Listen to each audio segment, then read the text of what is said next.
Midway USA brand product designers have one straightforward goal: develop high-quality, technically sound products and deliver them to customers at reasonable prices.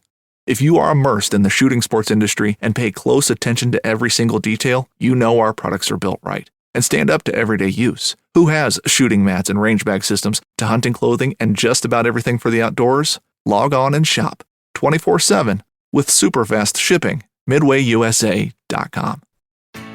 Hey friends, this is Audie Cornish, host of CNN This Morning and The Assignment, and guess what? Every story you care about, every angle you want unpacked is now streaming on CNN. That means you can catch my show or other CNN programming whenever you want on your favorite device. And a subscription also gets you access to exclusive video series and unlimited articles. So subscribe to CNN at cnn.com/subscription. Want to plan your next fishing trip without the hassle? FishingBooker.com is the best way to find and book a fishing charter anywhere in the world. Whether you're chasing trophy fish or just looking for a family day on the water, Fishing Booker makes it simple, fast, and secure. With thousands of experienced guides, verified reviews, and 24/7 customer support, Fishing Booker takes the guesswork out of planning. Visit FishingBooker.com and book your trip today.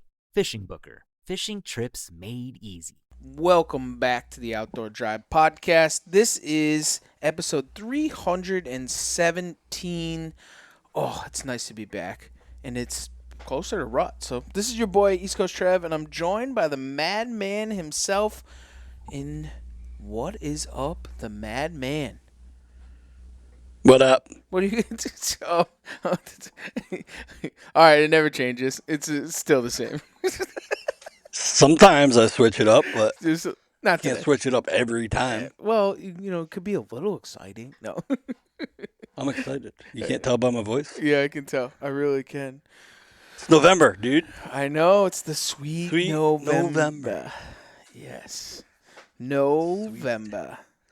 No bullshit. Love is in the air. What up? What have you been up to? Love is in the air.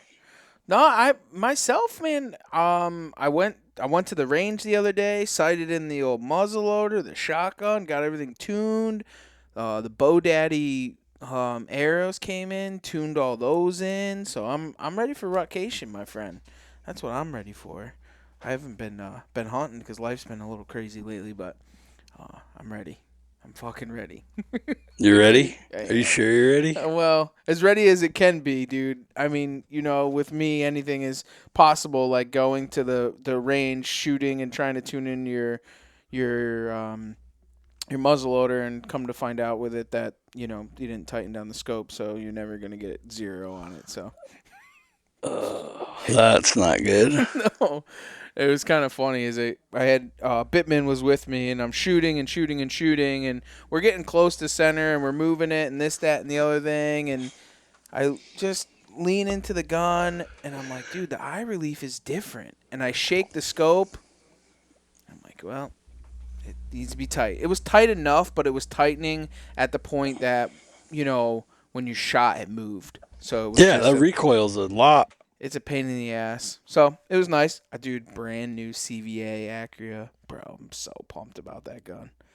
It's going to be something else. So, but you've had all the adventures, bro. Yeah? You think? Yeah. Yeah. Weren't you all up in them? Oh, Sunday. Yeah, I'm trying to think. Sunday fun day. Sunday. Yeah, but Saturday, I didn't even tell you this story yet. Saturday morning, I still wasn't ready to dive into a money spot. Just didn't have the intel, didn't have the winds, didn't have the conditions, right? But I'm still going to hunt. So I had this one particular spot. I don't think I've ever hunted it. I've scouted it. Pretty much had a tree pegged for the most part. Or I knew there was enough trees in an exact spot where it wasn't gonna be hard to find a tree to get into, and piece of public butts up to a neighborhood kind of. So I was doing a little kind of urban hunting. So I had it perfect where the wind would be blowing back to the house. So I'm like, perfect, right? So I get in here. It's kind of like a little funnel. Nothing can really get downwind of me. They have to go between me and this house for for them to get downwind of me, and I'll just get up in there and see what happens, right? It's an oak flat. So I go in blind in the dark, checking Spartan Forge, like I'm close to my pin. I find a tree, I climb up in it. Now, most of the time I don't use a headlamp to climb. Like I'm dialed in, muscle memory, moonlight, I can get it done. It was really dark this morning. I don't know if it was like no moon or cloudy or what, but there wasn't much natural light, so I'm using my red light a little bit to get set up. And it's like 6:15 in the morning. All of a sudden, all the house lights come on, and the guy comes out with 3 dogs. Now, I don't know if he saw my light or it was just his normal routine letting the dogs out. But the dogs are barking. He comes out, like takes a piss in his backyard, and I'm like, oh shit! Like I'm like perfectly legal. Like I'm not doing anything wrong. Yeah, of course. But like I measured it out on Spartan Forge, and I'm like 80 yards from his like backyard. So like I turn my light off. I'm like, oh shit! So like he's out there. The dogs do their thing or whatever. He's like, come on, let's go, and goes back inside with the dogs. Oh my So it's like god. joys of urban hunting. hunting, I guess. Yeah, that's So I've had a couple of times where I've set up close to houses and people come into the woods or just it's a little nerve-wracking, right? You're 100% legal, but it's still like 100%. but you're like, "Oh shit, what if they see me?" And it's like it doesn't matter if they see me, but it's just a weird scenario to be part of, I guess.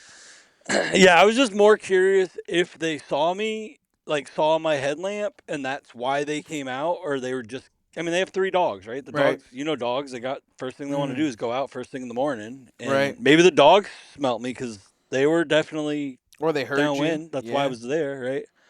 So, anyways, that was funny. So that was Saturday morning, and then Saturday was also opening day of blue tag or brown tags, Brown landowners. tags. Yeah. So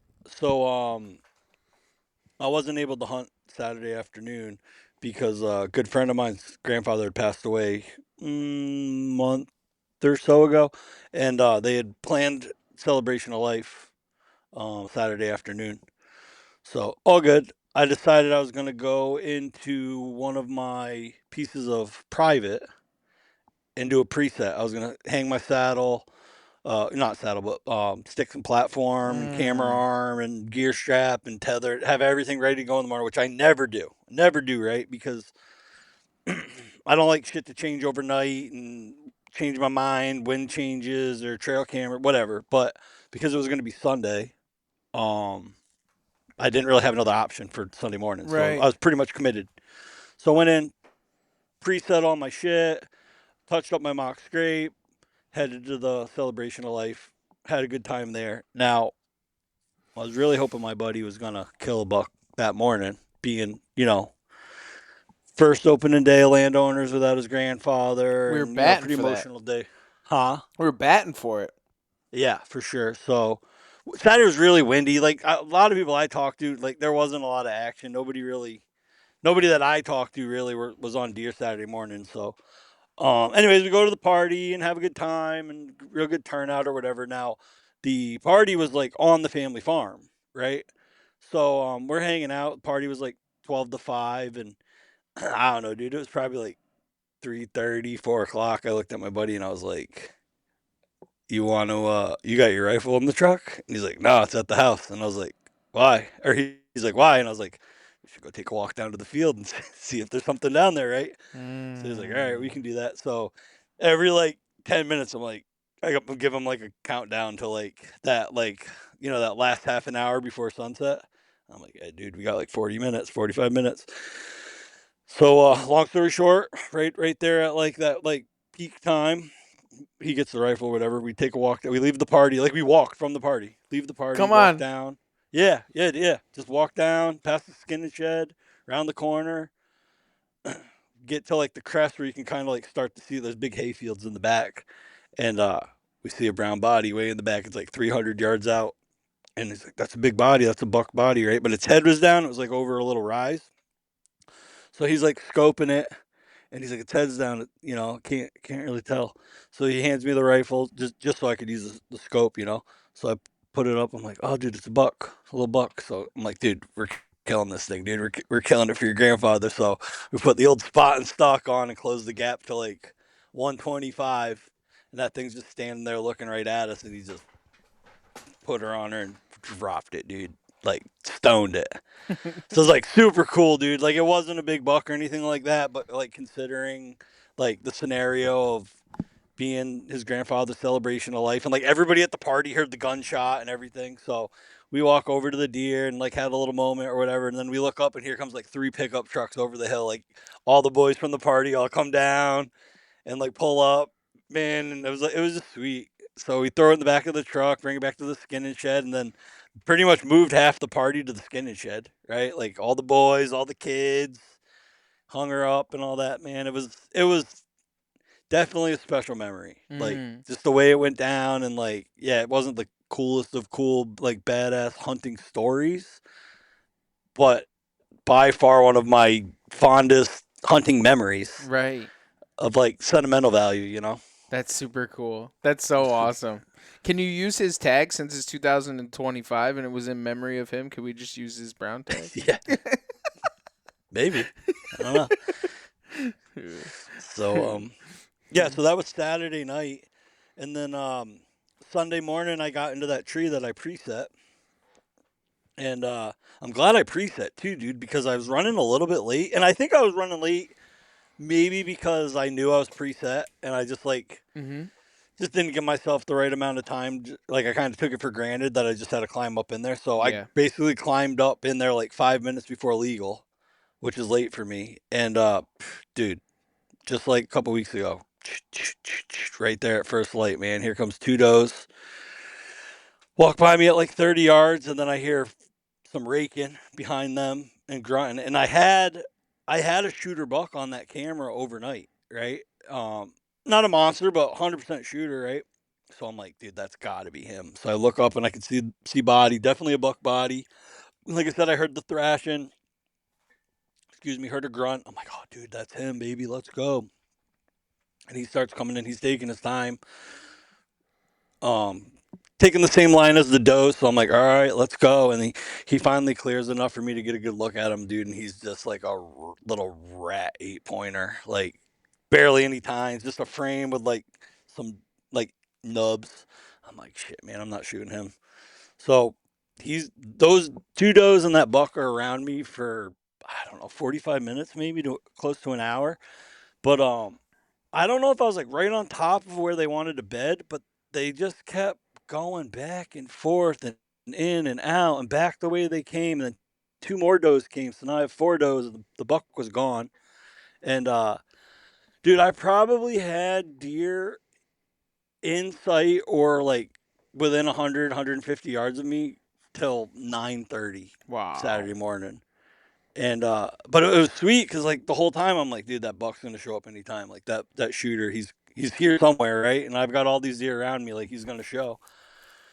And it finally settled down, got quiet, and I was gonna do an all day sitter, but I ended up jumping down like 10:45. Ran up to the center, got a breakfast sandwich and a coffee, did a lap around the block, came back, got back in the tree by like 12 and sat till dark. And you believe that afternoon sit, the only thing I saw was a bobcat. Like, dude, it's crazy how you can be like absolutely covered up with deer all morning and sit the same tree that afternoon and not see a deer. Deer, yeah. It's crazy how that happens too. Or you go in. How many times you've done an all day sit and never seen a single deer until last light? Oh yeah. Explain that. Yeah. That's the most annoying thing in the world. Yeah. Well, last year, I saw a shooter like first light, like first half an hour. The morning I killed my public land archery buck last year.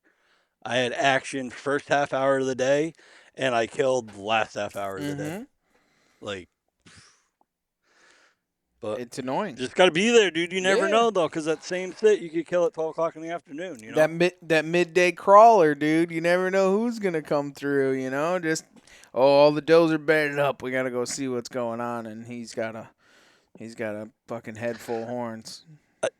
Yeah, I was thinking about that today at work actually, because it's that time of the year, right? Like all the hours of the day that I've killed mature bucks in, Yeah. and like I'm sure there's a few that I haven't killed in, but like most, like I've killed obviously like first thing in the morning, that 6 o'clock hour, 7 o'clock hour. I killed a lot of deer like 8:30 is like a magic time for me. 8:30 in the morning. Yep. I've killed 9:30. I've killed 10:30. I've killed at 12:10 in the afternoon. I've killed at 2 o'clock in the afternoon, and then obviously we've all killed like 4 or 5 o'clock in the afternoon too. So it's like any hour of the day this time of year you could get it done. Like there's no time where it's just no chance. And some people have killed after sunset and then until sunrise. 2 a.m., Yeah. 3 a.m. Depends I've never where done you that. come I can from. honestly say. Yeah. I can honestly say I've never killed a deer at 2 a.m. No, never 2 a.m. I mean, ran him over with the car at 2 a.m. I mean, that's definitely happened before. Yeah. I've killed deer after dark 100%. I ran him over with a car and then had to cut him myself personally and killed him with my bare hands. Definitely done that before. That's not fun at all, but yeah, that was the only time after dark. But but it's sweet November. Fucking what? Huh? I said it's sweet November, so you never know what's gonna happen. I don't know. Weather doesn't look too great for this weekend coming up, though. Yeah, I know. I'm a little bummed about that. But hey, dude, check out what I just got. I'm kind of excited. You remember these things? What's that? Oh yeah, I got one. I got one of those for Christmas 2 years ago, and it sits in my truck. It's still in my truck from the year I got it for Christmas, and I've never used it. Be honest with you, I probably haven't seen or thought about one for probably 20 years. That Walmart used to carry them. So everyone listening, Yeah. it's one of these the tree umbrellas that like strap to the tree over your head. Yeah. Dude, Walmart used to carry them, right? Like 20 years ago, we used to Yep. always have them, and I haven't thought about one since or seen one since. And I was thinking about it the other day with the weather forecast coming up, and like, dude, I truly do love hunting in the rain. Usually with the gun, I don't love bow hunting in the rain, but like I like hunting in the rain. Like I've killed a lot of bucks in the rain, and I'm like, I'm getting one of them freaking umbrellas, and I'm gonna throw it in my backpack. And if I got to saddle hunt in the rain with a tree umbrella, I got the tree umbrella. Yeah, I carry one with me. It's in my truck, but I always forget about it, and it's underneath the seat in the back of my truck, and I have one. The other thing I have is boot warmers, like straight, like, Dryers to dry them. no, like old school over the boots, like booties. Like once you get in the tree, you put the warmers on. It's because they're getting old. Yeah, they man. say they work good. I'm getting old. It's cold out. I never used to be. Yeah, I went to heated socks last year. That was a game changer. Yeah. Battery powered heated socks, rechargeable. Yeah, I was always afraid that them things would like light on fire or something. I don't know. Yeah, That's a little scary. I don't know. I got another thing coming. On Amazon. Should be here tomorrow, but I'm not going to disclose what it is. But you might want to keep your eye out on the outdoor drive, because if if it works the way I plan on it working, some epic shit's gonna go down. It might be the thing. It might be the thing. Might be the new thing, dude. Yeah. For those all day sits. Speaking of things going down, man, there seems like there's a lot of good bucks going down in the past couple of days. Really? Yeah. There's been a couple. We've been tagged in a couple of different ones. There was one yesterday or today on Instagram.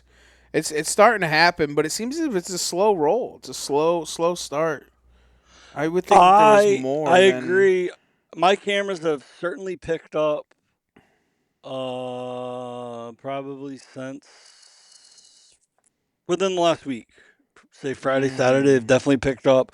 New bucks showing up every day. The good stuff. But like you said, a little later than usual, and not as ferocious as usual, but it's still going on. And if I had a bet, with the weather forecast, like it was windy, and we've got like a really good temperature drop coming tonight. It's gonna get real cold tonight. I would think by like tomorrow morning is gonna be fire. And then like this weekend, and then we got a red moon coming too. I think it's a full moon red moon though. I don't know what that means. Is the full moon coming? I haven't. Yeah. Yeah. It's full tonight.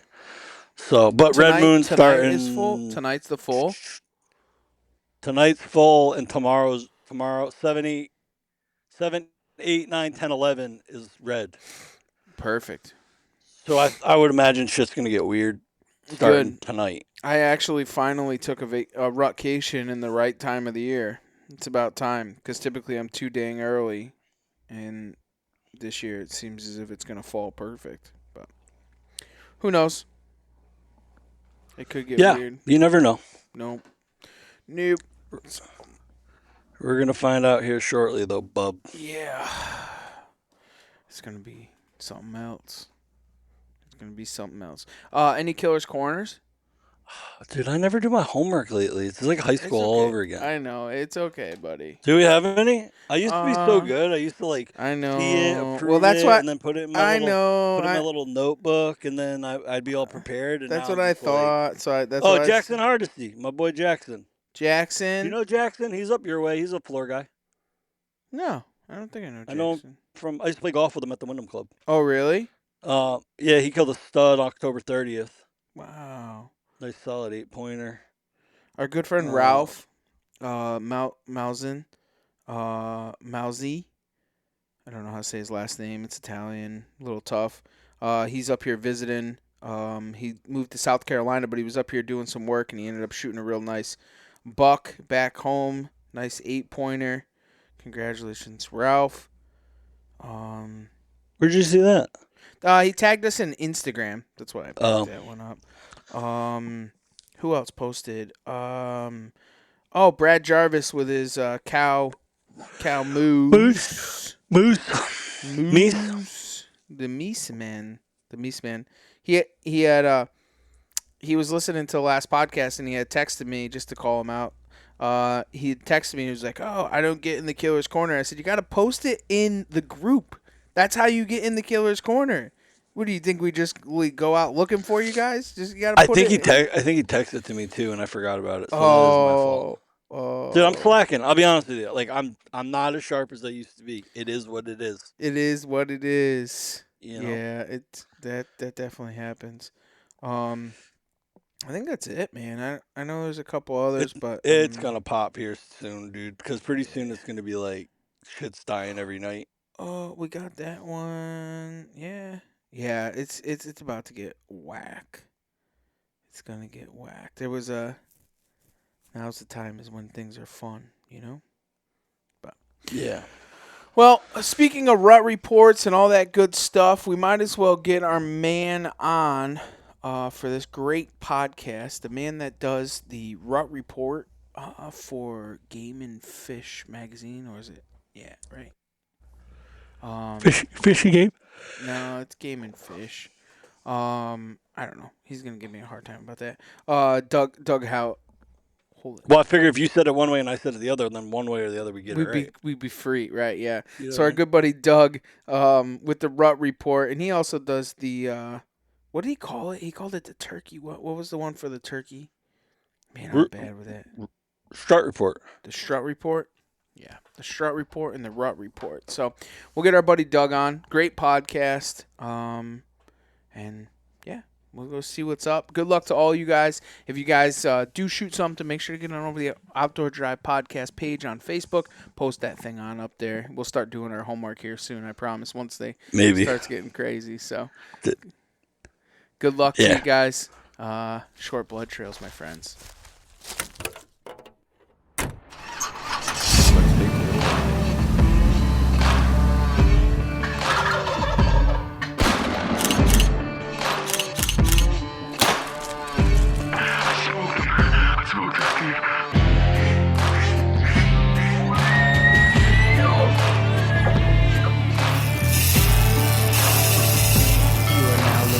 The Outdoor Drive Podcast. All right, guys, we're back on with the man of the hour, Doug Howlett from Doug. Who do you actually? Did I even say your name right? I'm horrible at this. No, that's okay, man. That's okay. It's Doug Howlett, actually. Howlett. So, but I've been called much worse, man. So I can roll with that, you know. It's good. It's good. Why don't we'll turn the key, man. We'll put it right underway. We'll put the mic in your hand. Why don't you tell everybody who you are, where you're from, and a little bit about what you do?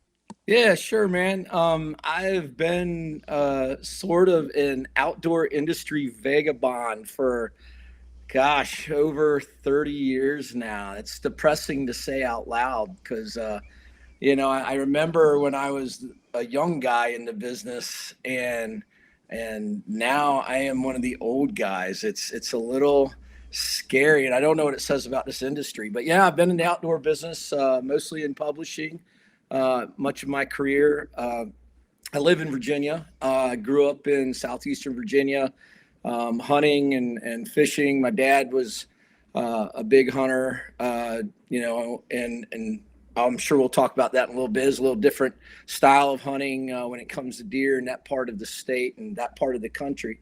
But grew up hunting and started to, wasn't sure what I wanted to do in school. I liked to write. I was always big into that. Loved to read as a kid. So I was one of those weird, a lot of people that love to read and write don't hunt. And Yeah. a lot of people that, hunt do practical stuff with their lives. They can go out and be handy and fix stuff and do surgery and whatever. I've seen the gamut. I sort of fit in this weird niche where I love to hunt, I love to write, and I was lucky enough in my career to be able to marry the two and cobble together a good enough income to keep a roof over my head and my children and the electric running through the wires. So that's a little bit about me. Like I said, I've been mostly in publishing. Started out as a newspaper reporter in Virginia and North Carolina. Did that for a few years. Realized that was a really fast way to go completely broke, and luckily got a job with NRA. This is so to a lot of the guys probably listen to podcasts these days. They probably don't remember this time, this pre-computer time, but we used to actually have to look for jobs in the wanted pages in a newspaper. And I was looking up in Washington, D.C. in the Washington Post because I figured with my degree in journalism and English, my background, I was the only place I was going to find anything where I could even remotely use those skills and make a living would be up in a big city, unfortunately.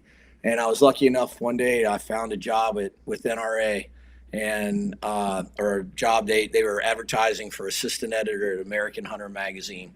And I was lucky enough to get that job as my managing editor at the time told me. He said, when I asked him why I got the job, he said, because you were the only one that came in that had blood under your fingernails during the interview. So, I was lucky, and then that set me on a trajectory. Spent time there. Went to National Wild Turkey Federation, where I was editor-in-chief there for 7 years, and then worked as a deputy editor at Outdoor Life magazine. Did a little time with Grandview Outdoors and freelanced for a while. Was editor-in-chief of Gun Digest magazine for about 4 years, and then took a little sort of career hiatus in a way, work for a tech company, iSportsman here on my shirt, that does, they are a digital company that makes software used largely on military bases to manage your hunting and fishing programs. So I was still working around the hunting environment, but I wasn't necessarily a content creator at that time. Still did a little freelance writing on the side. And now I do have a day gig. I work for U.S. Law Shield as editor-in-chief there. We work with a number of our partners creating great newsletters to share gun law news with our members and their customers, our partners' customers. Been there for about 4 years and really love it. It's a little different than what I've done in the past, but I can't say enough about the company and the mission of their work. That's awesome. Doug, I want to rewind for a quick second because you said that you grew up hunting in a different way than most have in the past. What does that kind of look like for you? Yeah, man. So, if you grew up reading the old like Nash Buckingham in the Southeast and Robert Ruark, who did a lot of Africa stuff, but he has a famous old story, Dixie deer hunt. I grew up hunting, it was very much a hunt club culture in that part of the country.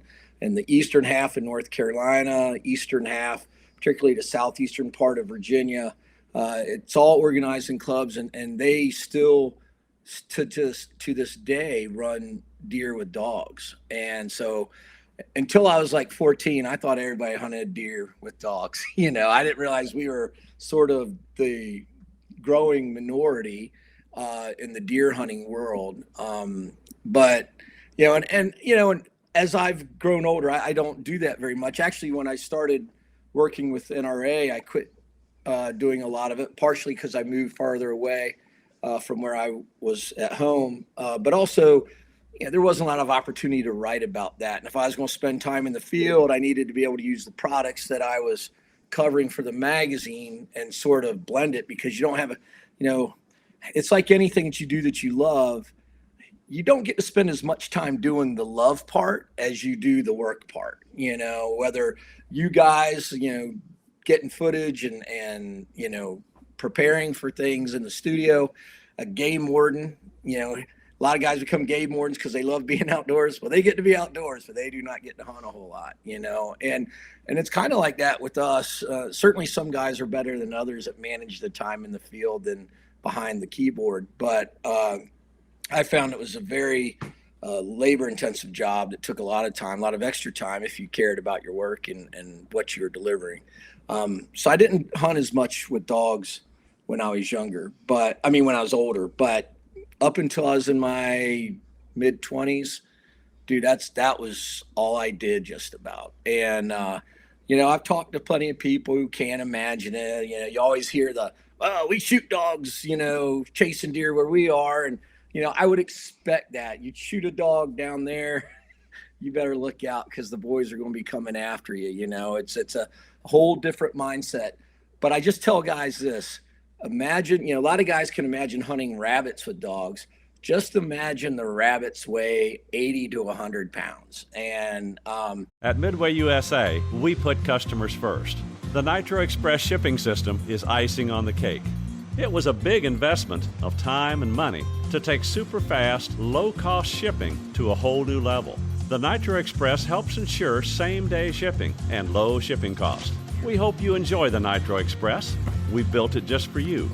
For just about everything for the outdoors, go to MidwayUSA.com.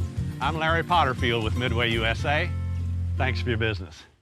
For almost 50 years, Midway USA has been America's go-to source for just about everything for shooting, hunting, and the outdoors. Go to MidwayUSA.com to see our latest deals and promotions and take advantage of our super fast same-day shipping. If you need a cooler, a new fishing rod, another rifle, ammo, or a reloading press, you can find it all at MidwayUSA.com. Thanks for your business. Man, to this day, I love all types of hunting, and I've hunted all over North America. I've had that good fortune to have that opportunity. But there is nothing that gets your heart going than hearing a pack of hounds just screaming your direction, and you start hearing those limbs and leaves cracking and brush breaking as that's coming towards you, because you don't know whether it's a huge 12-point buck or a 70-pound fawn, but it gets that heart going either way. And I bet you, like, growing up and getting into like editing and writing and meeting all these people probably gave you some type of crap about it, because not everybody's really has a true love or passion for it as other people do. Yeah, it wasn't too bad. I certainly got some ribbing, of all my good friends that I hung out with in high school.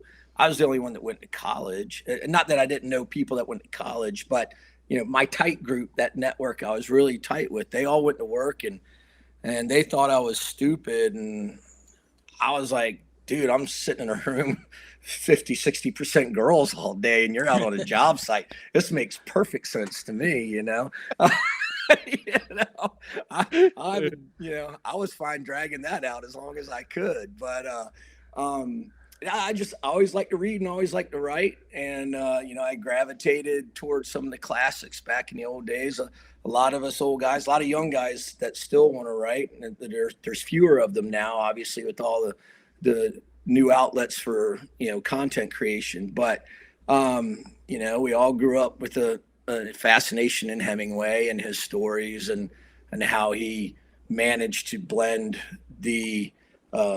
that writing style with masculinity and manly pursuits, and that really embodied the outdoors and captured that spirit of what every one of us in various capacities experiences when we're out there and what keeps bringing us back time and time again. And my goal was always to want to try to capture that and express it. The funny thing, you grow up and you do some stupid stuff when you're young, and you can't always write about everything, but some of those are also, some of the things that happen in camp, from guys drinking too much and just being stupid, playing cards, some of the stories you hear. Man, I wouldn't trade that for the world. And I wish I could share all of that sometimes, but I think it'd be misunderstood in today's world too. So you always got to sort of walk that line. But it was a great way to grow up, man. I grew up, we had 30 some guys in our hunt club, and a bunch of them had kids, and we were out there every weekend. We had a fairly lengthy deer season, about 7 weeks long, gun season. And we were there every weekend and on the holidays, and we were running around in the woods at night, wrecking on four-wheelers. We were allowed to, as long as you didn't have a firearm in the truck, back then you were allowed to legally drive around and shine lights in the field and look at deer. Hell, we were 12 years old while our dads were playing poker, and we were jumping in the truck and driving it around at 12 years old. We had like 5 of us crammed in the front seat. Back in the days when it was only a single cab, Ford or Chevy, and we're cruising around just getting in all kinds of damn trouble. And of course, when you got back and you got in trouble, you had 30 guys there that all had permission from your dad to whip your ass if you got out of line. So, there was a balance there, man. Yeah.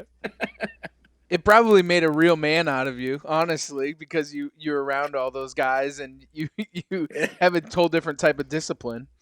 Well, you learned to say yes, sir. Yeah. That's for sure. One of the questions, and it's kind of crazy to me, that you've kind of seen this whole entire outdoor industry in itself kind of evolve from one thing to another, because when you had started writing, that was really all it was, magazines, and everything was reading and writing. It's not what it is today for content creation. So what kind of things have you seen in this evolve, and you have to adapt to it? Man, I tell you what, it's been amazing to see change of what I've had or seen happen in my time. Let's jump back real quick. When I was in middle school, which was called junior high back then, but I volunteered in the library. One, because I love books, but also we got, we had the library had subscriptions to all the magazines, including what were then the big 3: Field and Stream, Outdoor Life, and Sports Afield.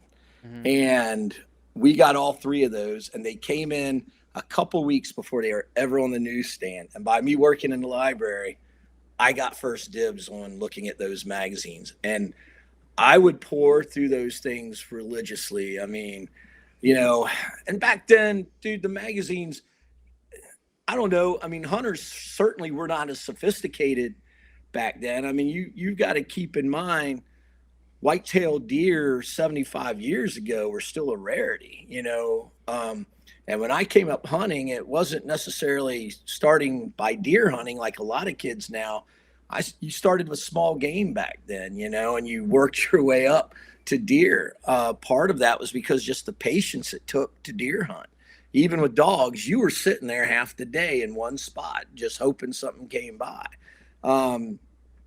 So that has changed so much just in the number of game, the education of the readers. But back then you had a lot of adventure stories. They talked about the product and everything was cool, but you just didn't have it hitting you from every direction like it does now. So that magazine was really how people communicated. I remember we had, on our local, public broadcasting channel, there was a Saturday morning outdoor show that was on for about a half an hour, sort of a localized Virginia, North Carolina show. And if it wasn't hunting season, I was watching that every Saturday morning. I was drinking it up. I'd flip through the pages. I could see myself on that mountain, with all the writers of the past ages and stuff. And anyway, and then as I got into the business, of course, I went to work at NRA. I remember I was at NRA when we first got email at NRA. So I know it sounds like we used stone tablets before then, but it was a different process, and the magazines were still reigned supreme at that time. But that landscape changed quickly in the 90s with, you had, the Outdoor Channel and Sportsman's Channel. At one point in the Nashville network, TNN was a big pioneer, ESPN Outdoors. And when they started doing outdoor television, that started drawing a lot of money away from the magazines. It became another huge outlet, great way for companies to brand, to get their message out, capture more action. I mean, I'm not going to lie.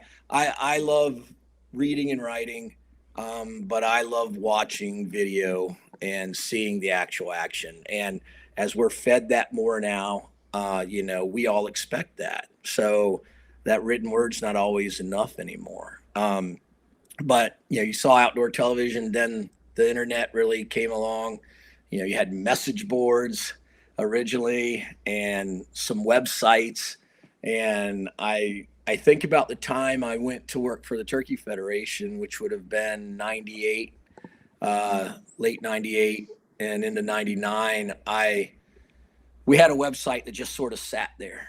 And I realized, just looking at the landscape, and I was still young then, I was early 30s actually. And I realized, man, I don't know that magazines are going to be around by the time I'm at the end of my career. I better start figuring out other ways to communicate and share the message, because the message is always going to go out. It's just about how, right? Even with AI, and we can get into that in a little bit, because I think there's some amazing possibilities with AI, and I think there's a incredibly momentous downside to it. But there's still going to be a need for human stories and authenticity. And I think the people that can harness that going forward will do well. But what we've seen is every transition now, look at you guys here with your podcast. It's no longer message boards. It's, social media. There's just so many ways, and with everything, there's good and bad, right? There's a lot of dilution to where people get their messages now. So there's not a big concentrated thing. I still laugh when I see movies now where they're talking about a magazine writer, a newspaper writing, breaking some huge story. And I'm like, it just really doesn't happen in real life anymore. So that's been the biggest change, but a good benefit from it is,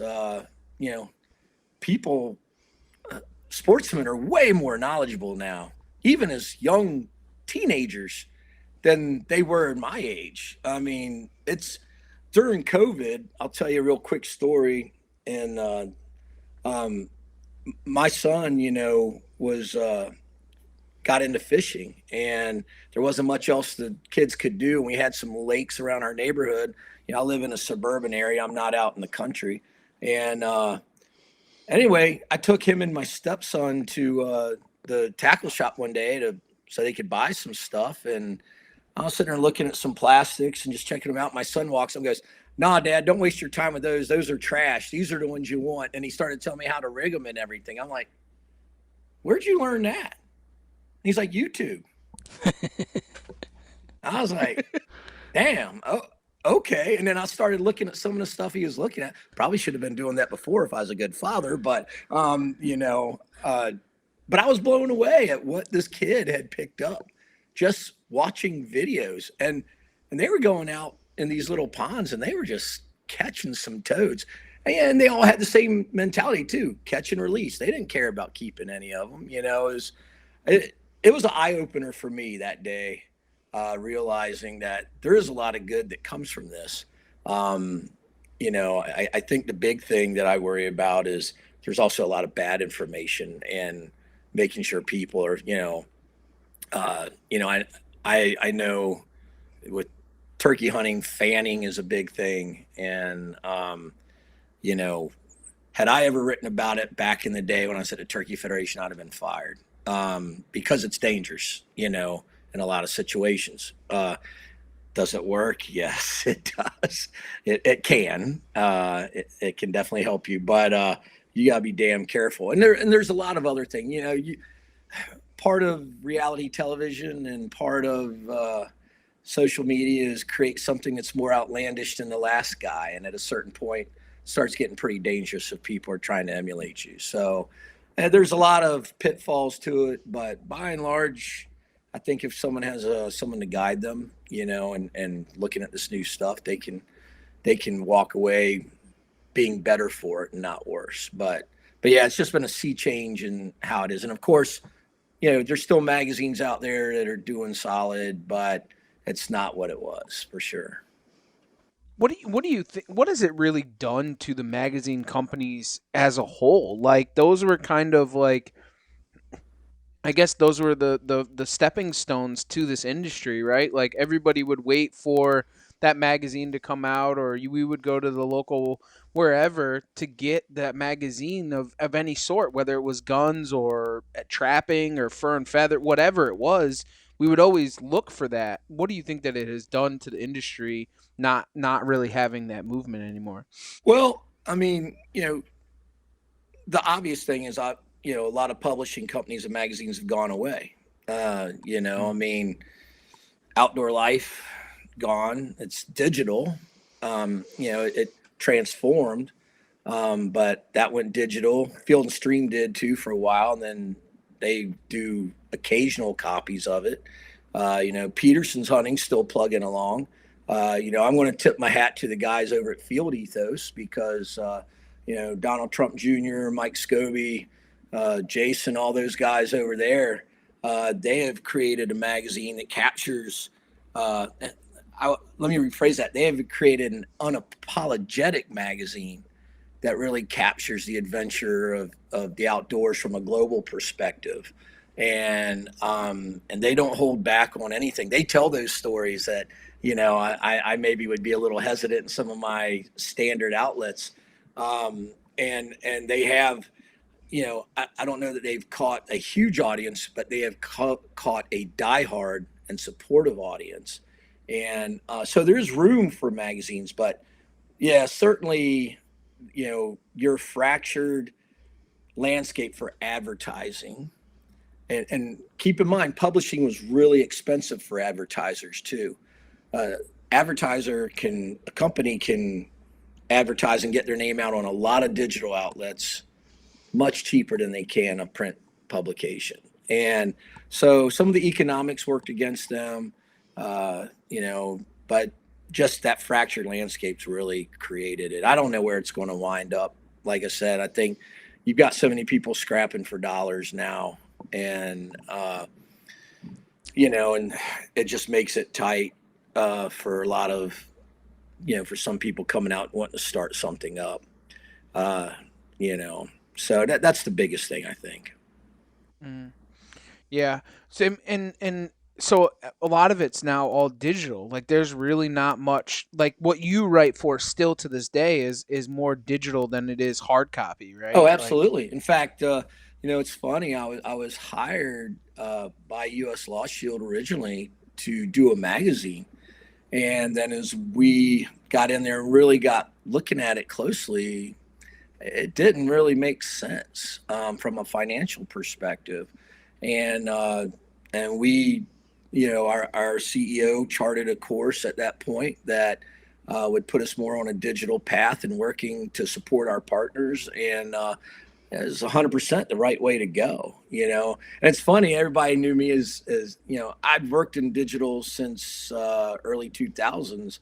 I was at Outdoor Life and worked with them and helped them start their web presence. Moved to Grandview, which was Grandview Media at the time, and actually convinced them to aggregate all their content onto one website, outdoor website, so we could compete with at the time, Field and Streams and Outdoor Lifes of the industry, and created Grandview Outdoors. And so I've been a part of that as it came along, wisely, because I think I would probably be out of work right now if I hadn't, But I think, the thing about digital is it gives you so many more options. And it is in this day and age, certainly with all the devices, a better way to communicate. I mean, hell, now I can sit in my deer stand and work, and Not bad. no, and I have to sometimes, or I won't get to hunt, But no, man, I think digital is a great way to go. I am not. A lot of people thought I was anti-digital because I came up in magazines. I'm like, no, man, I just want to tell a story in a way that it'll get to people, And I think that, it's about building audience and building a connection with your audience, and not bullshitting them, man. You gotta be honest with your audience, because, man, there are guys out there that know a hell of a lot more than I will ever know about. I know a lot about hunting, but every time I go somewhere, I meet a dude, I'm like, that guy knows his stuff, man. And they are going to call you out. And so if you don't know something, you got to be honest. I don't think it pays to, I got to act like I know. Yeah. I think that's important.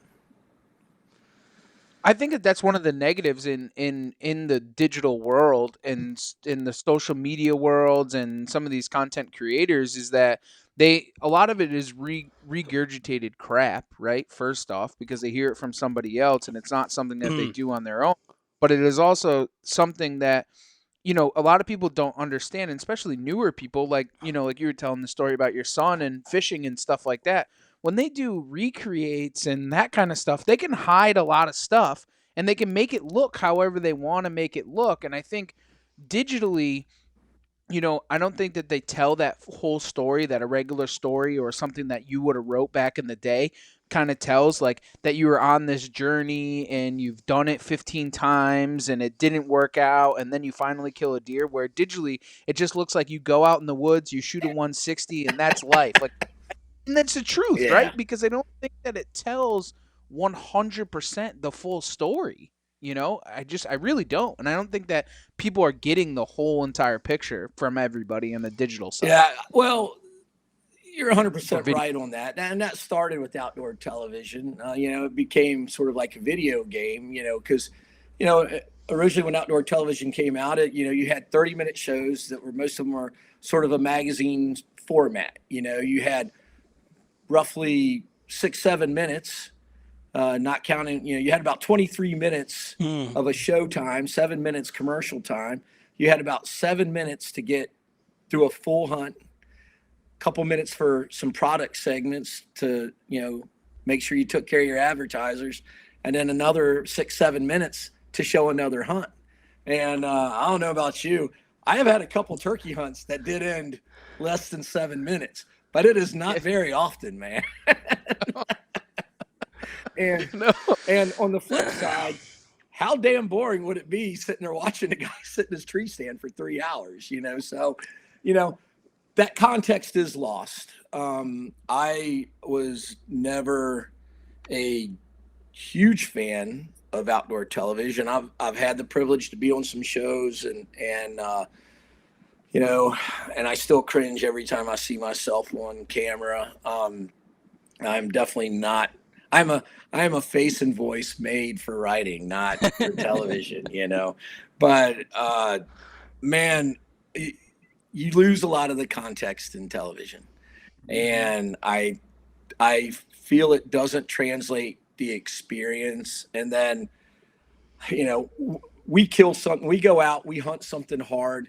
Maybe it's a buck we've been watching for a couple seasons, catching on our trail cameras, seeing here and there. You work all morning working on a turkey, and he's not coming in, and then he finally does. There's an adrenaline excitement to that moment that you and the people that you are with can relate to and share.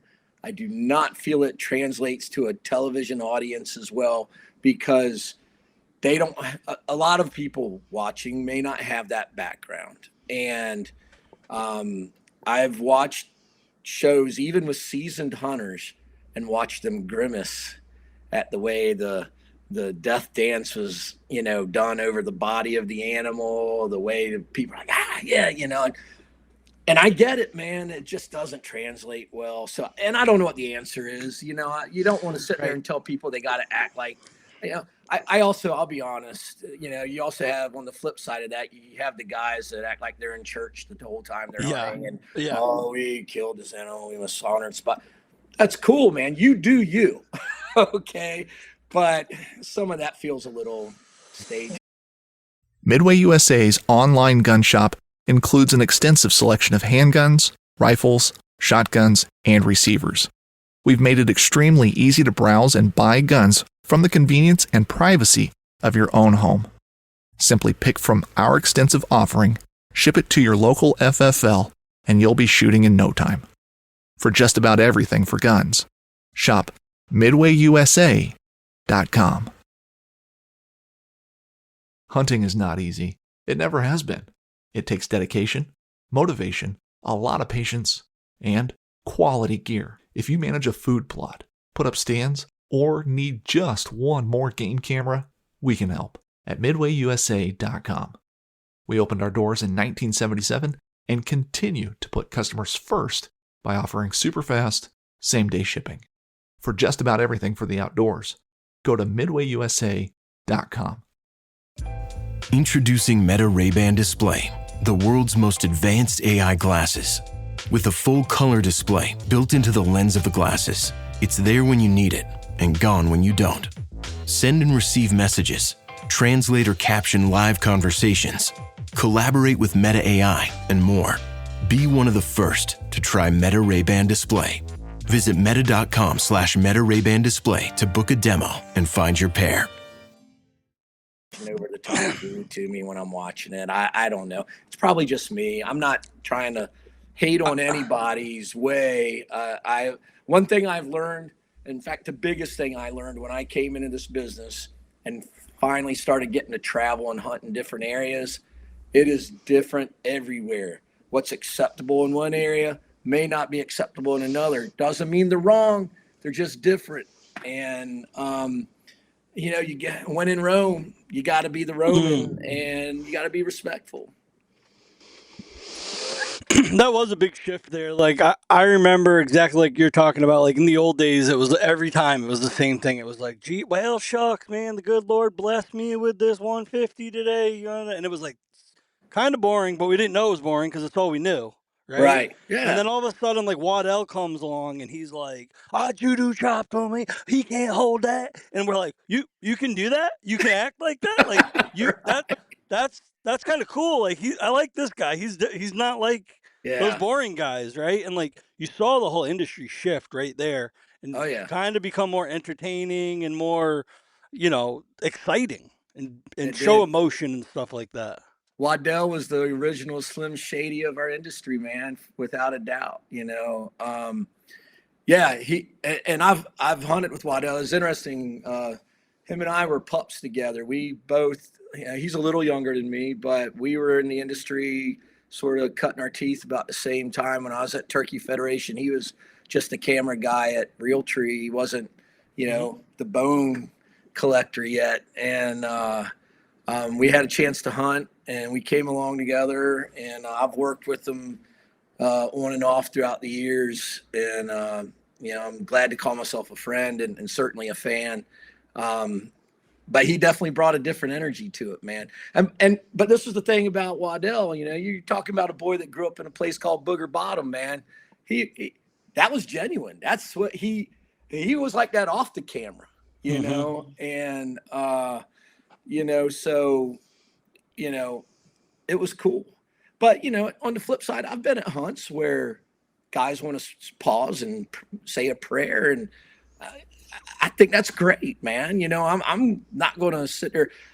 My point in what I said was just that a lot of it doesn't always translate to your audience as well on television, I feel, because you don't have the explanation. You don't have everything going into it. You're trying to fit a lot into a little bit of space. And, maybe that's where some of the internet's been better, because it's allowed people to freeform that a little bit more. I don't know. I think one of the good things, though, too, honestly, Doug, is like when you do travel and you hunt with different people and you see how different people do different things, right? And how they actually are. Like, it's enjoyable, right? Yeah. Like, it's super cool to, you hunt with certain people, like when me and Steve hunt together, we always have a cigar with the turkey. Like, it's just something we do. You know what I'm saying? Like, everybody has their own little traditions. And when I hunt with some other friends of mine, they're yahoos. Like, it's like, we know if we shoot a deer, we shoot a deer. It is what it is, but we're having fun. Yeah, no, exactly. I've hunted down in Florida. Mike Tussey, Osceola Outdoors. He, they've got a tradition. You kill a turkey, drink a shot of wild turkey, man. Those are cool things, man. Yeah. I love it. And I will say this, I guess there's things I could have done that would have helped me become more wealthy. There's things I could have done that would have put me in somewhere else in life. But the one thing I will never regret, and that I have loved dearly about my job, is all the wonderful people I've had the privilege to get to know all across the country, Mexico, Canada. You grow as a person when you spend time with these other people. And I've spent time with, guys who didn't wear shoes while they were hunting in the Ozarks, to, surgeons who came from Europe and were finding a life and being rich and successful here. And there's something you can learn from everybody if you just take the time and enjoy the company. And you get in hunt camp, it's not all this divisiveness we feel in our society right now. People kind of shelve that for the most part, and it's about the hunt and the experience outdoors. And, it sounds a little cheesy, but I think that's what drives a lot of us, man, for sure. He answered the question before we even asked it. He did his homework. He knows. He came prepared. He came prepared. He came prepared. No. Doug, I do want to talk about something that you're still doing, and it's kind of what kind of connected us over the past handful of seasons is the whole turkey report and the whole rut report that you're doing for Fish and Game magazine. Yeah, Game and Fish, yeah. Game and Fish. Sorry, I always do it backwards. I'm sorry. That's all right. He's dyslexic. It's all right. I am not actually committed dyslexic, but just committed. Steve set me up for that. Sorry. I know you did not mean to say committed. Yeah, I did. See, told you dyslexic, but it's all the same. Just go on, spit it out. So anyways, so the reason that we've gotten connected is some of the cool things that you're doing now, which I think are absolutely awesome, and especially that time of the year. So I'd love to talk about it. Is the rut report that you have going on, and I know it's just starting to kick off for you. So yeah, it's a fun little project I've had the chance to be a part of the last few years, and Game and Fish, is a print magazine still, one that's still plugging along under the editorial direction of John Toronto, who John and I actually worked together at Outdoor Life at the same time. So that's actually how I got plugged into that. He called me a few years ago.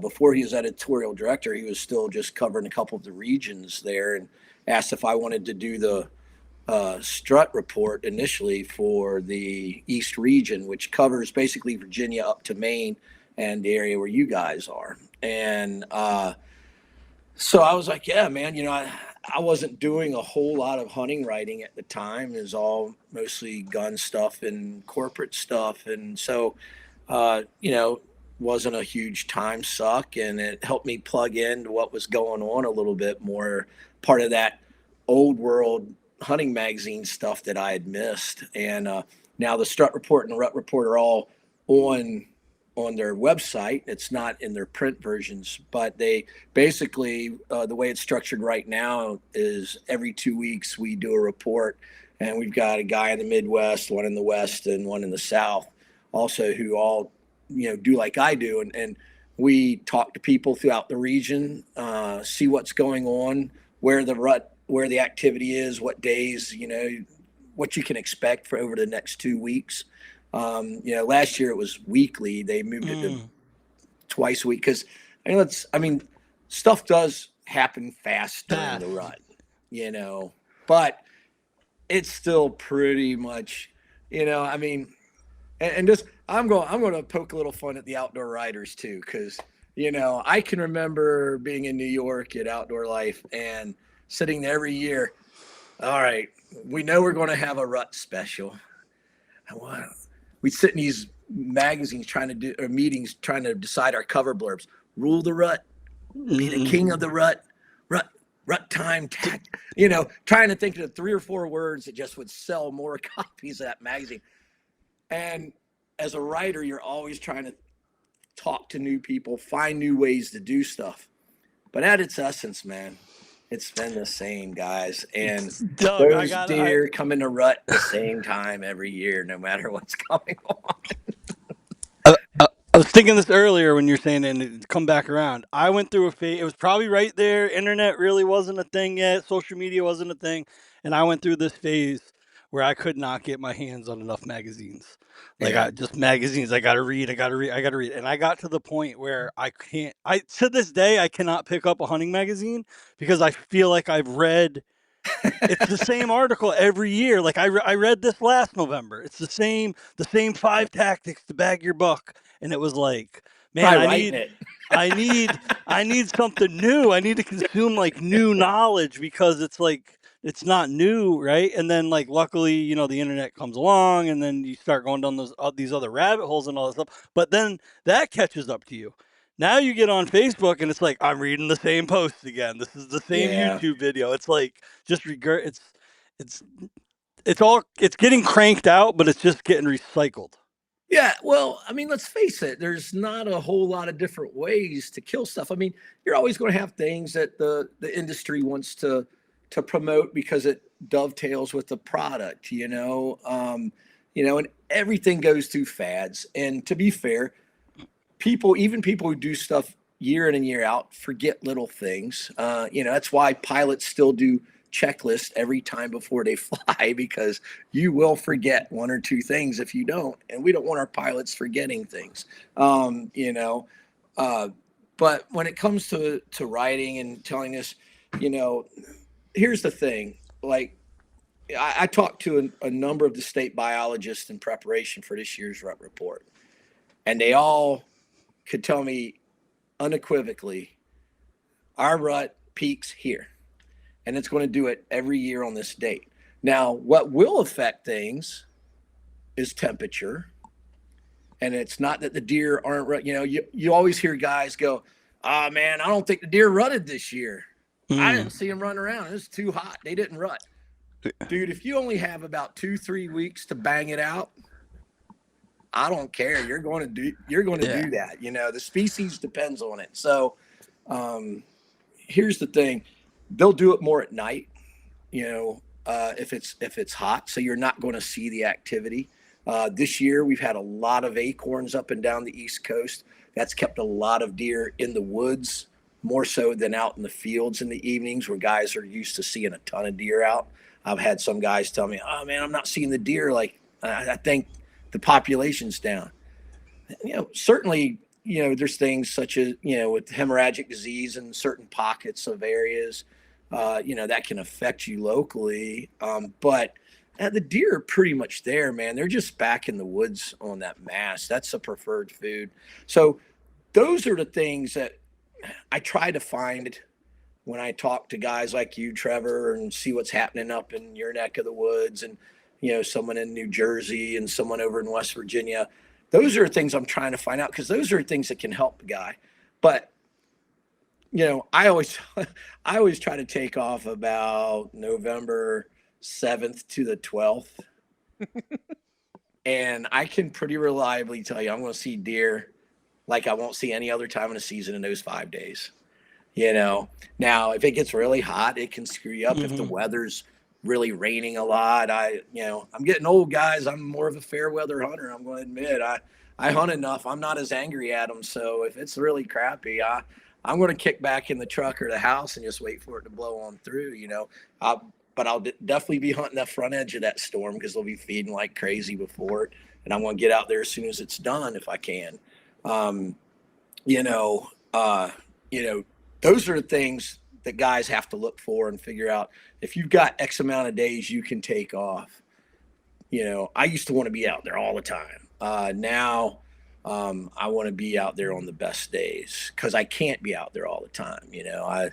I've just got done 10 years of travel ball with my son, and kids and other kids and high school activities and things. You got a job, you got family, I actually went through a divorce. So, I guess part of that was hunting related, but you do have to try to balance the other parts of your life. So most guys can't just be out there all the time. And I think that's one thing some of the guys in the industry that communicate forget, because a lot of us are out there a lot more than the average guy. And, we have to remember not every guy can just take off tomorrow because the weather's good. He's probably got a job he's got to be at, but he can look ahead and he can say, okay, these days are probably going to be the best. The weather up next week looks like it's going to be like this. Let me start planning, And those are things I try to bring out in my rut report for the area and for the readers.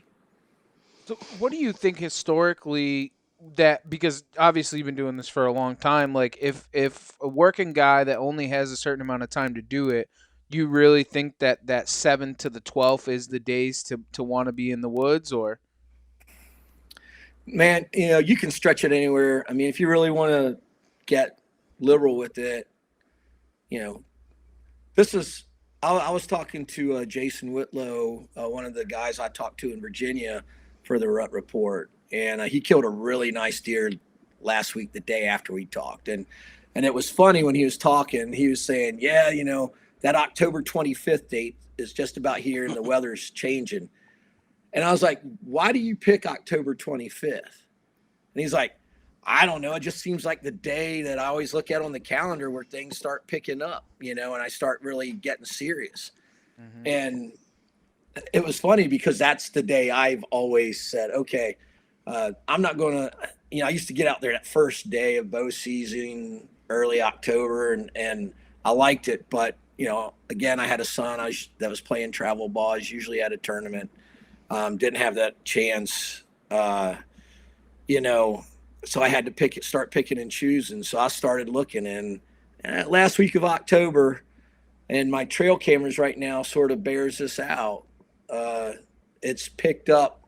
I'm starting to get my first deer coming through in the middle of the day now, just in the last couple of days. More bucks are showing up on camera, bucks that I haven't seen before. So that tells me they're starting to roam. You're certainly seeing more deer in the last week hit on the side of the highway, unfortunately, but that is an indicator that they're moving a lot more right now. I'm in a house in Northern Virginia right now, and I was sitting here working today, and a little 4-point buck ran right through the backyard.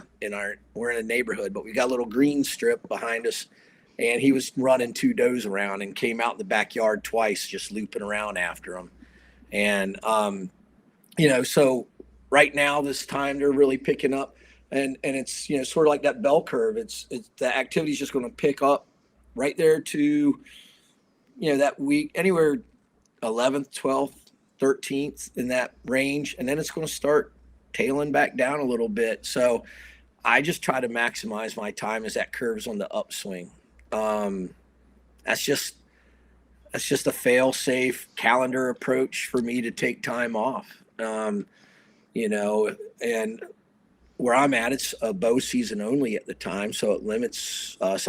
Unfortunately, Virginia has a muzzleloader season then, and I've got some places that I do go muzzleloader hunt, but my farm personally, that I primarily hunt with some other guys that we own it together, is in the one county in Virginia that does not allow muzzleloader hunting. So, I saw the biggest deer on the hoof in Virginia that I've ever seen 2 years ago, but he's 160 yards away, and I had a crossbow. All I could do was watch him.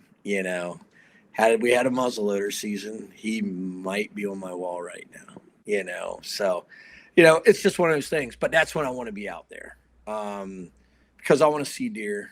I want to spend useful time. I want to make my hunt actually look like the TV hunts where it only lasts about 10 minutes. Me too. Do you think that with all the rut reports that is coming out of this, do you think that different areas have different ruts at different times, like the peak, like say us compared to Virginia, compared to New Jersey, compared to Florida? Like, do you think that rut is changed, or is it still in that same window?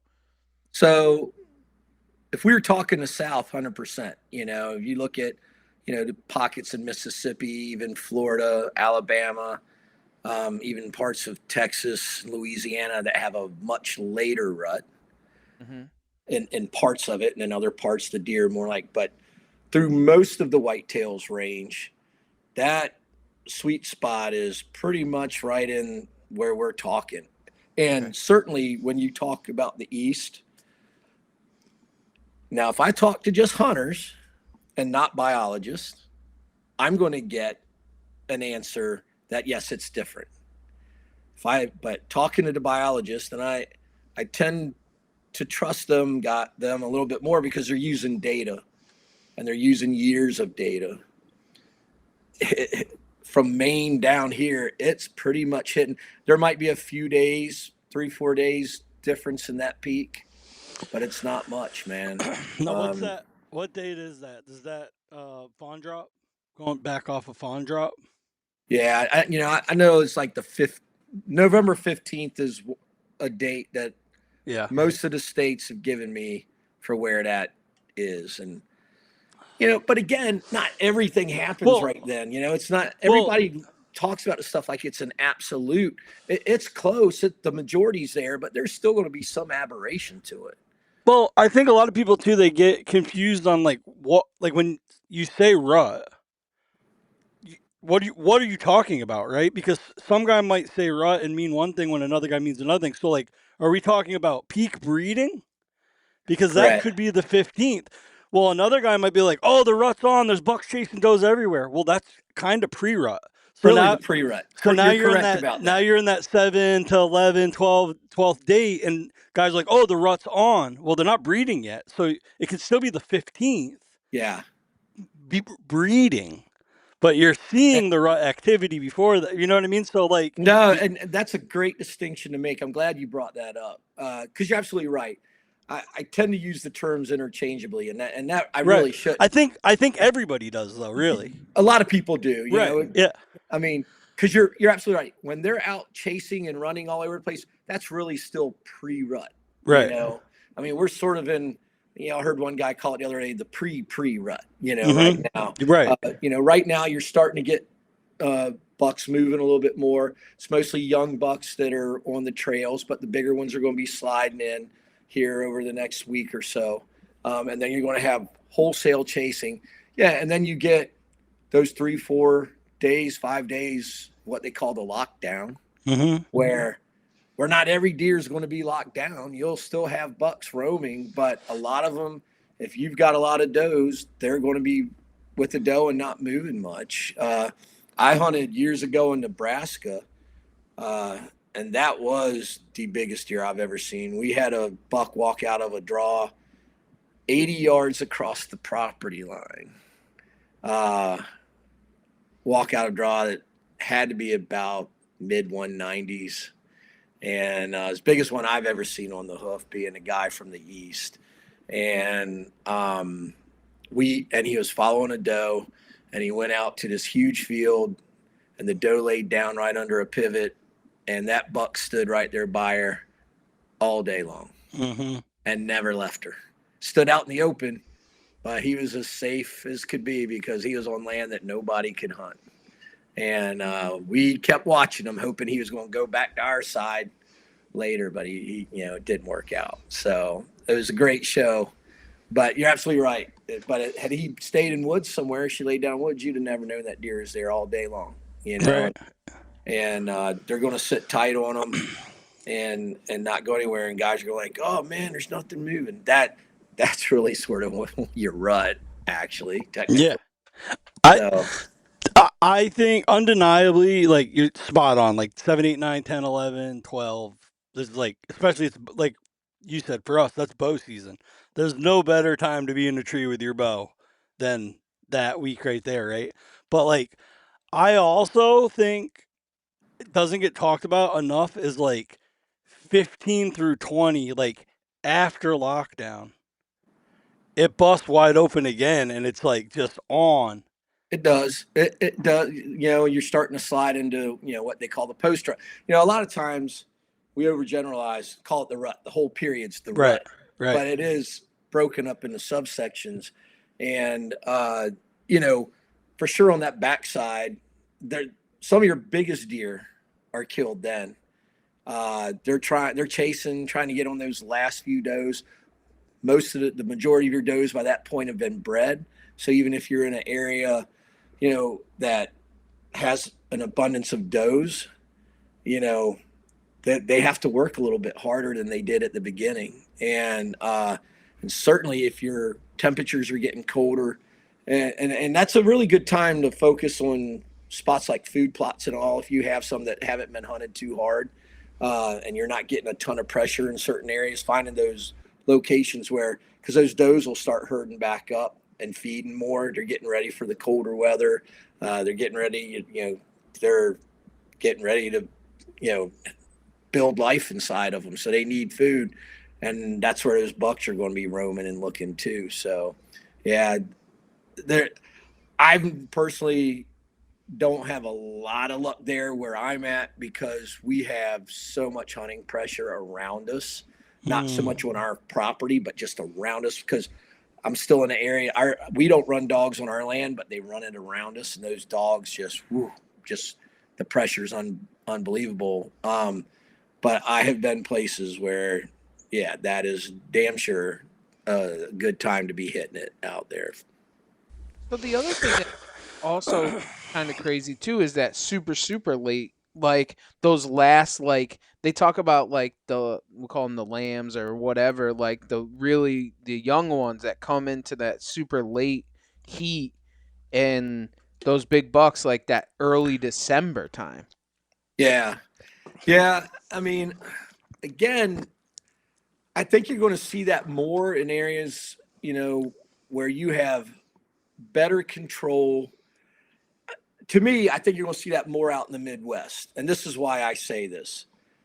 You got larger tracts of land, fewer people. You still got a lot of guys hunting, but they can control their land a little bit better. One thing about the East and the Northeast is we're the most populous area of the country. A lot of your tracts of land are pretty small. You certainly will see some activity, but the hunting pressure makes it tougher. A lot of it's at night. It's a lot of guys are expecting it to be like the pre-rut and just stuff going gangbusters, and it's not going to be like that. You're going to see some scrapes open back up. You'll get some deer moving a little bit more, but it's going to be not as pronounced for sure. I always see influx in trail cam activity like December 3, 4, 5 in there, and it's like it's nothing like early November, but like it's noticeable. You're like, oh, something's Sure. going on, but That's right. not like November, right? No, it can pay off. In a lot of places, West Virginia, their season's already done by then. It's a Yeah. muzzleloader season then. And so you'll have fewer guys in the woods, hopefully by then too, that can help out with what you're seeing activity wise. I always look at it like I'm always looking for a positive excuse or a reason to have positivity for going in the woods, because by then I'm like, I've been grinding hard for a couple months, like I'm worn down, I'm tired, I'm cold, and I'm like, man, I don't feel like getting up tomorrow. I'm like, could be that second rut tomorrow though. Might happen. It might happen. Well, you can never guarantee that you're going to kill something when you go out, but you can guarantee that you're not going to kill something if you don't go out. That's So right. that's the way you have to look at it, man. Yeah. Doug, I have a question for you though. Talking to everybody, because you're way more vast than we are. Have you heard much talk? Like, we're not seeing much sign at all. Scrapes are way down this year. Camera activity on scrapes is not like we've seen in the past. Have you heard any of this across the board, or? See, and that's one of the tricky things about what I do, because what you're seeing is not what's necessarily being seen in other places. Right. That's what I'm asking. I up talking to a guy up in Massachusetts this week, and he killed a nice deer the other day, and they've got bucks moving on scrapes pretty good right now, starting to. And I was out in my farm the other day and found several scrapes that had opened up. I don't have enough cameras out there right now. I'm a little behind on getting. I had some stuff break and was busy and slacked, and then all of a sudden I was like, "Damn, I really need to have more cameras out." But what I am seeing on my cameras is certainly more deer moving during the day. There's still most of the activity still right before sunrise and right after, and it seems anywhere between 12:30 and 2 in the morning, oddly. But I have just in the last 3 days have started having deer pop on camera. Mine definitely picked up exactly what you said earlier since the 25th, right? Yeah. But like historically, I can get like nonstop action on mock scrapes right since July, right through. Yeah. And this year, like I cannot figure out what is going on. And I've been talking locally, like to buddies, me, Trev, and like it seems like everybody's kind of like seeing the same thing, and we can't figure out what it is or why. Yeah, that's a great question, and I wish I had an answer other than I know everywhere is not the same. One of the things that I was getting almost universally from the people I talk to every week is tons of acorns. And I talked to one guy out in the western part of Virginia who was like, I don't have any acorns, so well, sucks for you, man. I don't know what to tell you, so you'll always get some variations locally, and who knows why, but that's a great question. I am going to pose that to the people I talked to this week, and maybe y'all can do a little follow-up segment. And I'll try to get some answers for you. Well, absolutely. So just to preference this too is that, obviously me and Steve are both big into the whole mock scrape thing here. It's kind of taken off for us, and these we'll call them,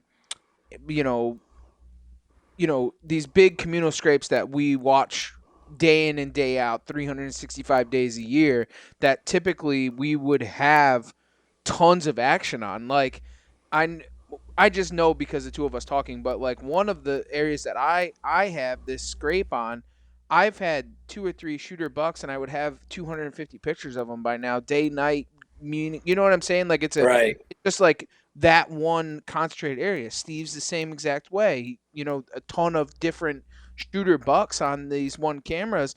And like for the past month, it's just been dead. It's even though when July, we'd start seeing them in in August, and then they come hardhorn, and then you're like, oh, okay, so and so is going to show up now, and it's not there, it's non-existent. I don't know if it's a shift in food source. It's just weird because it's really it's funny because I could go back 3 years on the same exact communal scrape and have trophy deer on it, and Steve's still the same.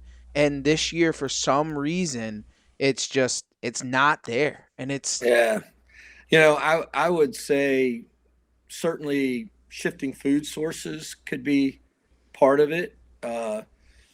Maturity of a forest area. I don't know whether that's changed. I mean, maybe it's down where I'm at. A lot of stuff gets timbered, and you've got tons of thick pine cut over, and then over time it opens up. I mean, and when I say over time, we're talking 15, 20 years it takes to open up or get thinned, and all of that has a drastic effect on where deer are bedding, where they're moving.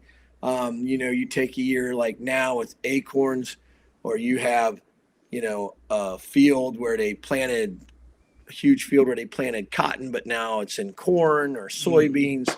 All that's going to draw deer. The does are going to be where the food is. The bucks are going to be where the does are. right. So that certainly can have an impact.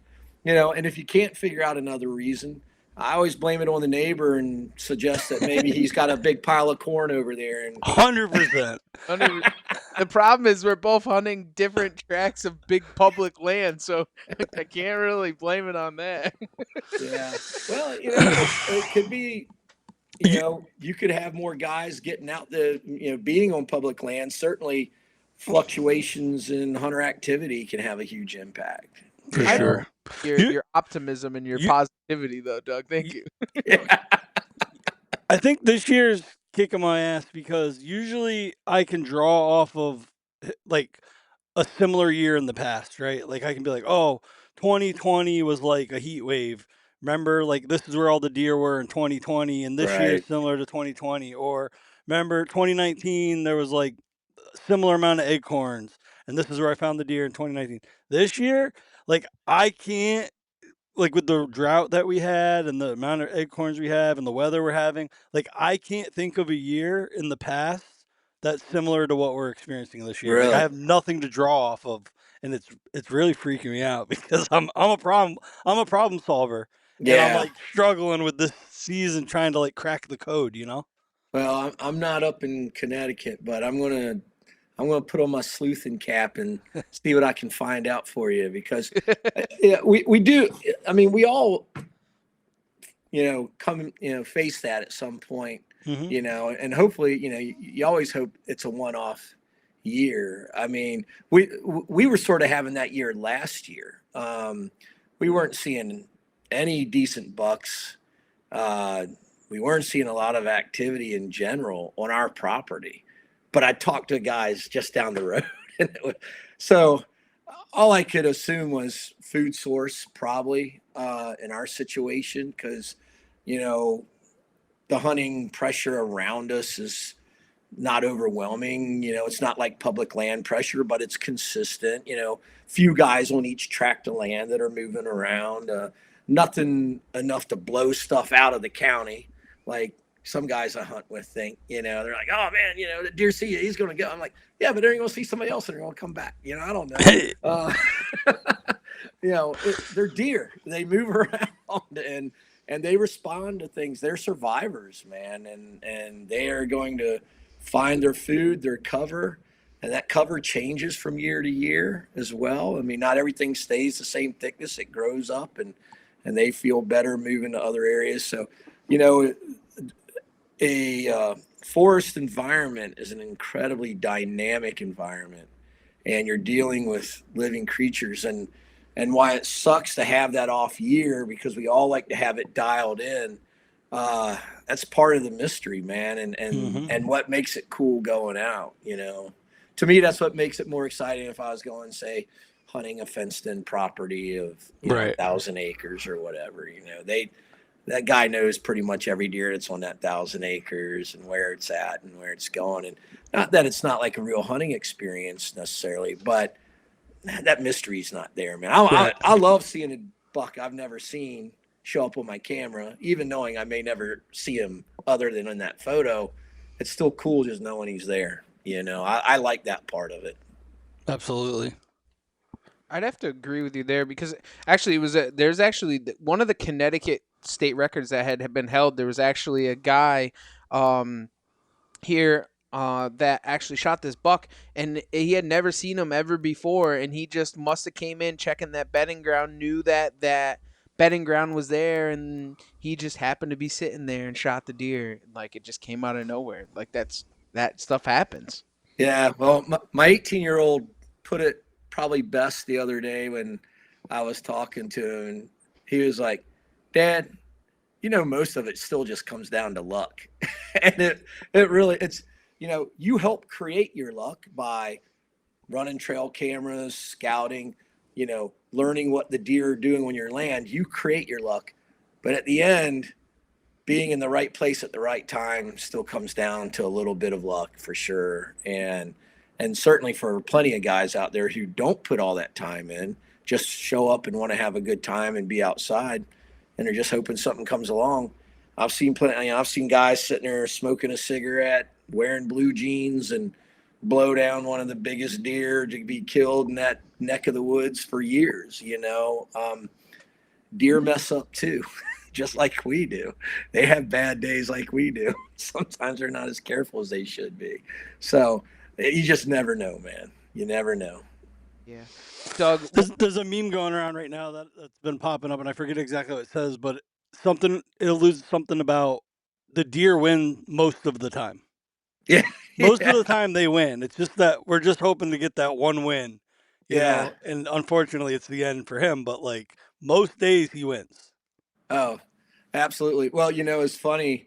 When I was working at iSportsman full time, and one of the technical guys who was a whiz on, software and building code, he was talking to one of our customers at one of the bases who was asking about a feature that he thought would be good to include in it about observations, because we had it so you could record harvest initially, but you couldn't record observations. Mm-hmm. And the guy was like, well, it'd be really cool to record observations. And I just happened to be walking by his office, and he told the guy, yeah, well, most of the time when guys go out, they kill something anyway. So we just figured it wasn't any need for that. And I was like, so I waited till he got off the phone politely.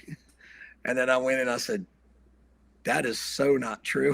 I was like, dude, you need to go out and hunt. If you're going to work here, you need to understand this stuff. 'Cause he wasn't a hunter. He was a computer guy, Mm-hmm. But I was like, do not be talking to our customers if you're going to say crap like that. And then I had to call the guy up and just let him know, hey, no, we're going to get that taken care of. You're I was like, oh my gosh. But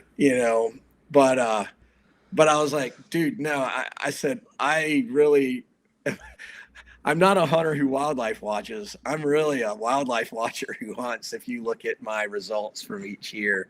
And part of that's getting older too, man. When we were younger, it was very much a if it's brown, it's down mentality. I mean, there wasn't one walking by. You shot them till you ran out of tags. And now, man, I enjoy just seeing them, knowing them, they're out there. I'll take a few. I'm looking for the big boy. And aside from that, man, I don't need to pull the trigger every time, but that comes with age, I guess. 100%. Doug, one last question, man, before we let you go. I want to know what drives you outdoors. I know you answered it before, but you probably have another answer for us. It's my church, man. The outdoors is my church. I feel as connected to the world as I do anywhere I go when I'm outside. And I love it. From the first time my dad took me out there when I was 7 to Sunday when I was out there just the other day, sitting on this high ridge in West Virginia, looking out over this giant valley, changing colors, dude. You are just, it's that connection to earth, man. To me, the way earth is meant to be connected to. And sounds a little kooky, I know, but it's what keeps me going, even when I know the hunting's going to suck. I'm still not I'm not going to go sit in a storm anymore. But, unless I know I'll duck hunt in a storm. But, deer, no. But no, I just love being outside, dude. People ask me what my favorite type of hunting is. It's the type I'm doing at the moment. If I'm duck hunting, I love duck hunting the most. And I'm not a very good duck hunter. I don't get a chance to do that as much as I'd like to. You sort of have to pick and choose, and deer and turkey have been my two big things. But I love seeing a big deer in the spring. I love those warm mornings and hearing those birds crank up, man. I mean, and it's sort of experiencing all of that makes it worth going out. And that's, I guess that's what drives me. Can't agree more. Doug, can you just let everybody know where they can find this rut report or the strut report? Because I know that there's going to be a ton of people that are going to want to see it. Yeah. And for all your guys that are maybe in other parts of the country listening, they cover it nationally. So just go to Game and Fish. I think it's gameandfish.com, and look under the hunting tab at the top. And one of the first things you'll see is the rut report on there. And we're doing it every 2 weeks. So we update it. It comes out on Thursdays. I think the next report will be next Thursday. And but you'll get some pretty good insight on what's going on in your neck of the woods. And if you're in the East area and you're out there listening to this, look me up on Facebook or Instagram. DM me. I'm Hunt Editor on Instagram, and just Doug Howlett on Facebook. DM me, and keep the hate mail and messages to a minimum. But I find some of them entertaining, but yeah. And let me know what's going on where you're hunting. So yeah, I appreciate y'all having me on today, guys. It's really been a good time. Yeah, it's been a long time coming, Doug, and I love waiting for your text every season. Hey, what's going on in your neck of the woods? Well, you're about to get another one in a couple days, brother. So I figured as much. Doug, just to throw this out there too, what's probably one of your favorite magazines that you ever wrote for, so somebody could go and find it? Favorite magazines? Or favorite story, and you edited it and put it out somewhere, like where? Well, I will say this: of all the things I've done in my career, I am most proud of my time at Outdoor Life magazine. I was there for right at 4.5 years. They were located in New York City at the time.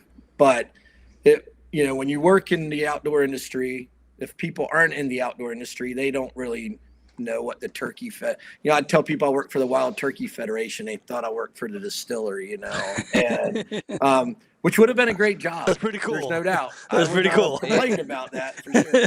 But that's not what I was doing.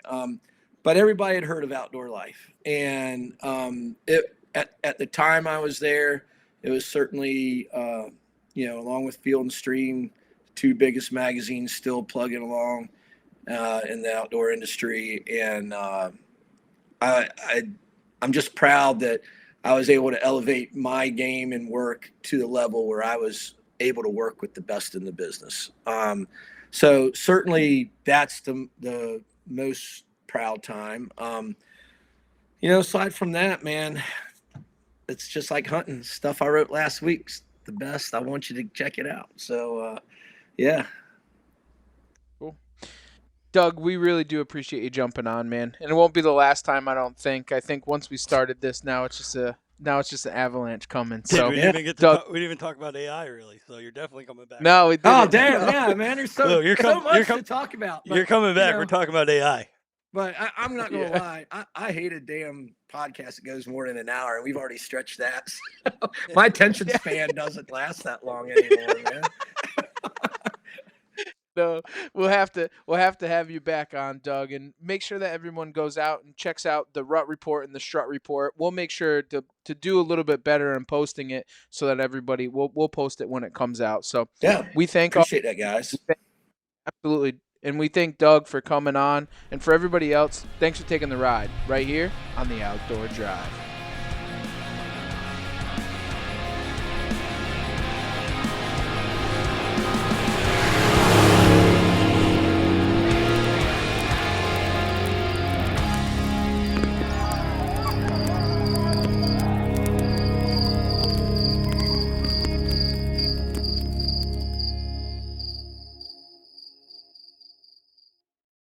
Hey guys, welcome to the Oakshake Podcast. We are wrapping up season 8. 8 years of podcasting has been a blast. It's a great opportunity to get to know people who inspire me, have amazing stories, they motivate you, and you really get to dig in and honestly just be a fly on the wall on great conversations. If you've never checked out our podcast, we hope to educate, entertain, and inspire you to be the best version of yourself. Check us out at your favorite podcast platform. Hey there, I'm April Vokey from the Anchored Podcast. Each episode, I sit down with fly fishing's most fascinating voices for real, face-to-face conversations about everything from steelhead and fly tying to travel and conservation. Come join me and discover a side of fly fishing you won't find anywhere else on Anchored with April Vokey.